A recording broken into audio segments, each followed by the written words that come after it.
3rd, so that was definitely encouraging.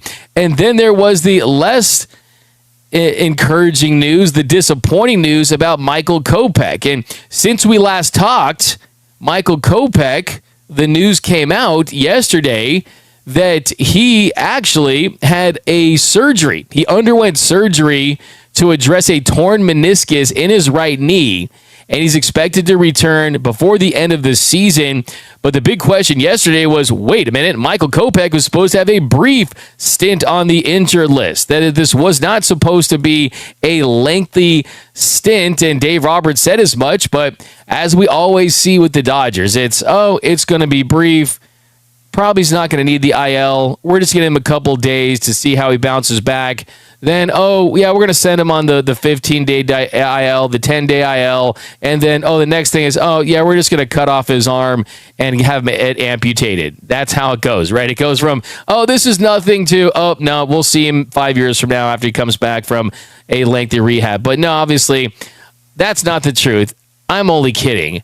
And it's just frustrating because they've dealt with so many injuries. But with Michael Kopech, hopefully he can get back and help this team like he did last season, but it definitely is concerning. And for me, on a scale of 1 to 10, my Michael Kopech concern level is at an 8.5 because he had the inflammation, he has the knee injury, and it's just been piling up for him. And you look at just his history and the timeline this season, he was only placed on that 15-day IL on July 1st, and that was retroactive to June 28th. And at the time, Dave Roberts said, quote, "I think we're all hopeful it will be on the shorter end of it." And then now we see what it has led to. He started the season on the IL with a shoulder impingement. He missed more than 2 months, and then he came back and he gave the Dodgers 7 shutout innings before going back on the IL. So Kopech is like Glasnow in a lot of ways, that when he's healthy, we know he's a baller. We know he's lights out. We know he's as good as it gets when he's at his apex, right? And he's pitching the way he's capable of, but still, now you look at the Dodgers bullpen without Kopech, and then you look at the list of names that aren't going to be available, and even the ones that they're hoping are going to be available, there's questions about. The bullpen is without Michael Kopech. He's on the 60-day IL. Evan Phillips is out for the season after undergoing Tommy John surgery. Blake Trinan started his rehab. Hopefully that progresses well. Brusdar Graterol, you're going to get back late in the season. Hopefully Michael Grove was really never an option.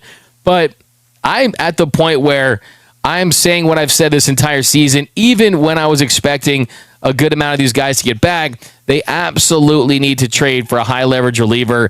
And I've got new, fresh names that we are going to get into in just a little bit. But welcome to Dodgers Dugout Live, the #1 Dodgers podcast and Dodgers show on YouTube. This is a live show and it is a off day, so I definitely want to get a lot of your comments here because we got these 10 names. We got let's see. Did it not update? Let's double check here. Mook needs to hit after a 5-6 position. Yeah. We're going to talk about the lineup too. And that's the thing here with this lineup as it stands. This lineup right now, I think that they're going to look at making some changes at some point.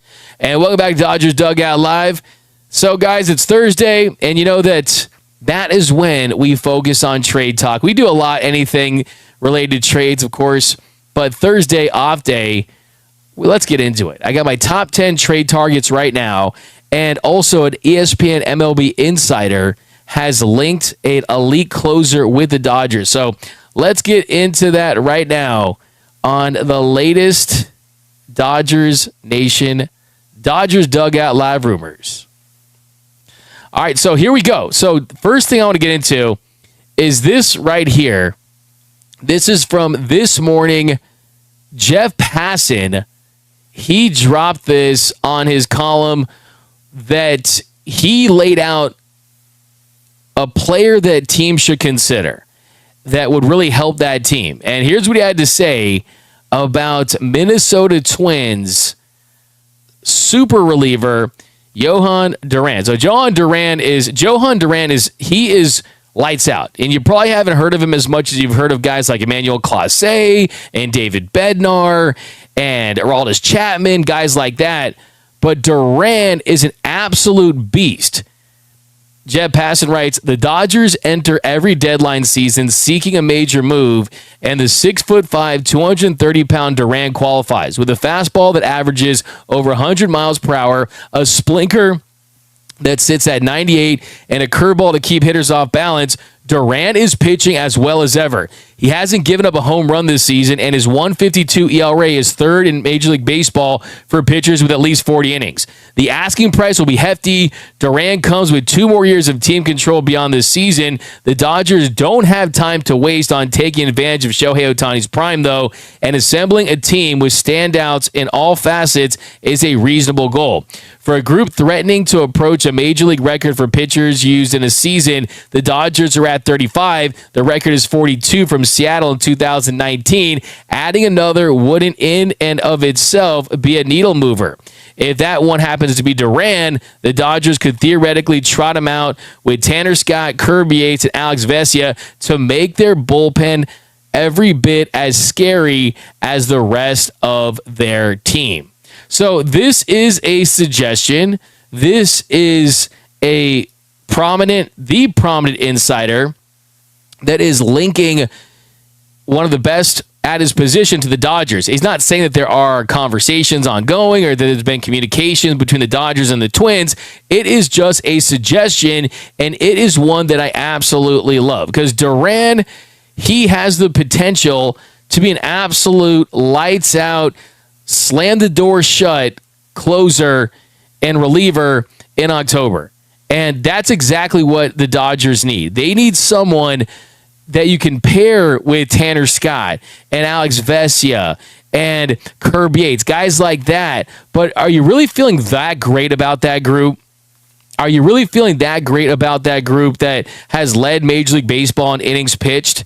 And yes, the ERA is not even worth looking at or telling you because there's guys like Noah Davis and Lou Trevino and Matt Sauer. Just kind of list goes on about pitchers that aren't going to be included in this October bullpen that have inflated that ERA that they posted. So it's not even worth mentioning, but still, they're ready to go big. And by going big, you're only focusing on top guys that are better than what you have. And Duran certainly is that. I mean, let's look at the pros. The pros of Duran, a 1.52 ERA elite. And then the expected stuff. Is he fluky or does the expected stuff match what he's actually put up? Well, all the expected stuff, 2.39 expected ERA, 2.29 FIB, elite. Strikeout numbers, a 9.8 strikeouts per 9. That's not too explosive for him, but still it's his ability to dominate hitters by the true fact that they just don't hit against him. I mean, his barrel percentage is 98 percentile and 2.8%. He misses barrels.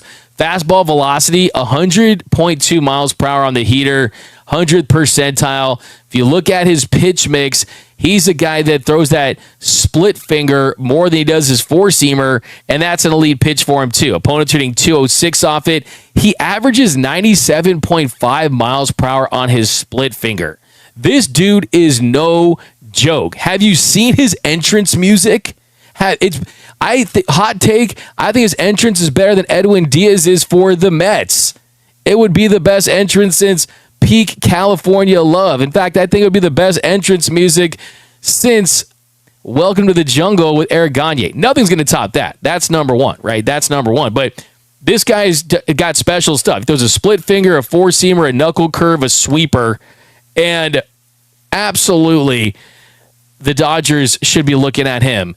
Now, the big question for the Twins, though, are they going to be true sellers? Are they going to be true sellers? And it kind of makes you wonder if that is going to be kind of their number one thing. Because if you look at the divisions right now, they're 3.5 games back of the Tigers in the AL Central. And then with the wild card, I mean, teams they talk themselves into thinking they're still in it. And right now they're 3.5 games back of the wild card. So if you want Duran, well, then you better root against the Minnesota Twins for the next month and hope they fall out of contention. Because for me, I want to take it a step further, and I want to get some bang for my buck.